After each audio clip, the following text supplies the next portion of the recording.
আপনি যখন বিয়ে করবেন বললাম মেয়ের জাস্ট দিনদারিতা দেখবেন।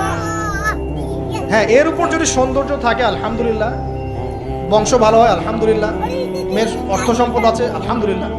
যদি এগুলোর কোনোটাও না থাকে, দিনদারিতা থাকে, জাস্ট ওটাকে দেখেন, আর কিছু দেখা দরকার, কিছু দেখা দরকার।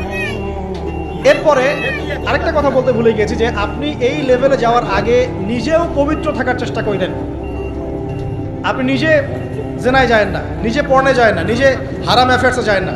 যদি আপনি যান তাহলে আল্লাহ পাক কিন্তু আপনাকে পবিত্র স্ত্রী নাও দিতে পারেন। এটাই আল্লাহ পাকের নীতি যে একজন পবিত্র মানুষ পায়। ঠিক আছে, যে যেমন আল্লাহ পাক তাকে তেমন মিলিয়ে দেন, এটা আল্লাহ পাকের একটা সুন্নাহ। এর ব্যতিক্রম হতে পারে, কিন্তু আপনি যদি পবিত্র না থাকেন আপনি পবিত্র স্ত্রী নাও পেতে পারেন।